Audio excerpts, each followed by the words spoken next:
Hello សួស្តីអ្នកគ្នាថ្ងៃនេះគឺខ្ញុំនឹងធ្វើការបង្ហាញពីwebsite ដែលយើងអាចយករូបភាពមកប្រើប្រាស់នៅក្នុងកម្មវិធី design ផ្សេងៗ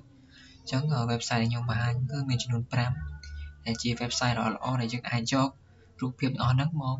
ធ្វើការ apply ឬក៏ design បន្ថែមទៅលើ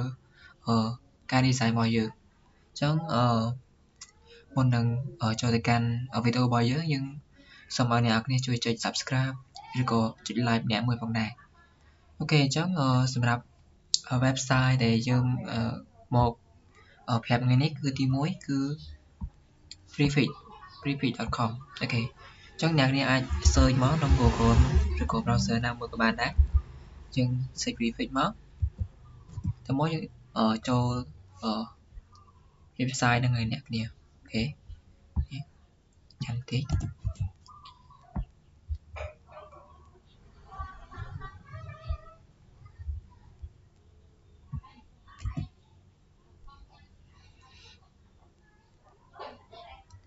អូខេនេះជា website នេះអ្នកនេះចូលវាមក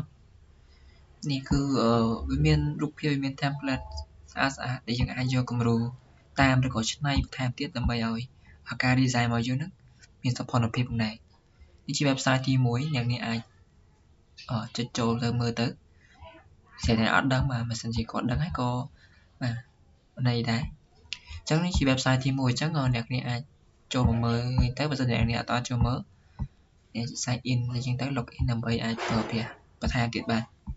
អញ្ចឹង website ទី2គឺជា website មួយទៀតដែរក្នុងការយើងអាចយករូបភាពប្រើប្រាស់បានទី1គឺយើងវាយ Unsplash មកអូខេ Unsplash អូខេអញ្ចឹងយើងវាយប៉ុណ្្នឹងទៅ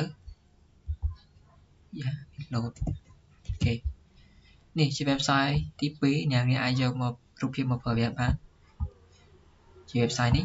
ចំណុចនេះអាចមើលទៅរូបភាពគឺស្អាតមែនតើហើយរូបភាពក៏យើងអាចមកប្រើប្រាស់បានហើយdownនេះទៅយើងនិយាយថារូបភាពច្បាស់ល្អអ្នកនាងយើងអាចទទួលយកបាននេះខ្លះនេះអាច download តែវាមាន small មាន medium ឬ large ហ្នឹងទៅ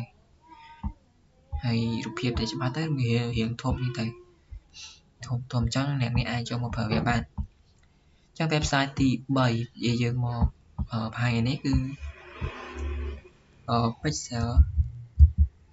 អូខេ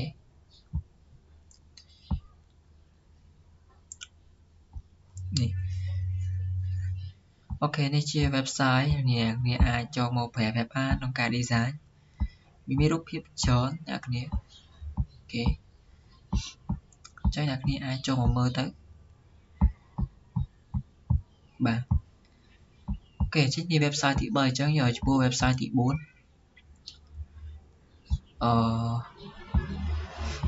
ឈ្មោះថាចាំតិចអ្នកគ្នា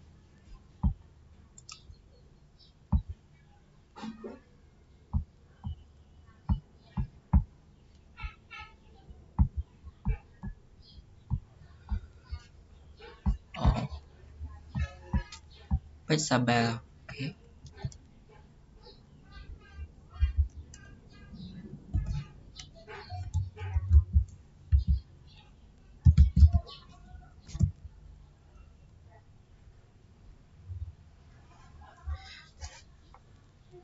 នេះអ្នកគ្នាអញ្ចឹង website នេះក៏យើងអាចចង់មកប្រើបានល្អដូចគ្នាក្នុងការយករូបភាពមកប្រើប្រាស់យើងមានរូបភាពច្រើនក្នុងហ្នឹង Sign name slow នេះអូខេអញ្ចឹងវាមាន option ក្នុងការជ្រើសរើសមាន nature sky rapper office ឬក៏ beach forest ទៅវាមានច្រើនអញ្ចឹងអ្នកនេះអាចចូលមើលទៅឥឡូវចុចលើsky លើ sky នេះទៅនេះអាចធ្វើការ login Gmail អីចឹងទៅដើម្បីយកប្រើប្រាស់អញ្ចឹងទៅអូខេគឺមានរូបភាពស្អាតៗដែរអ្នកនាងក្នុងការបន្ថែមទៅលើការ design របស់យើងអូខេបាទនេះមានរូបភាពច្រើនមែនតើអូខេ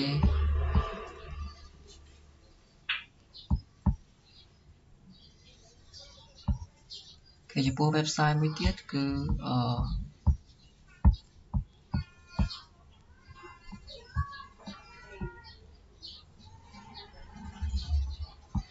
webTC អ្នកគ្នាអូខេ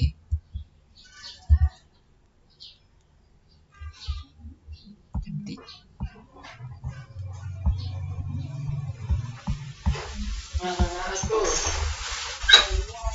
តែមួយចាគេចំពោះ website ទី5គឺអ្នកនេះអាច search មកគឺPinterest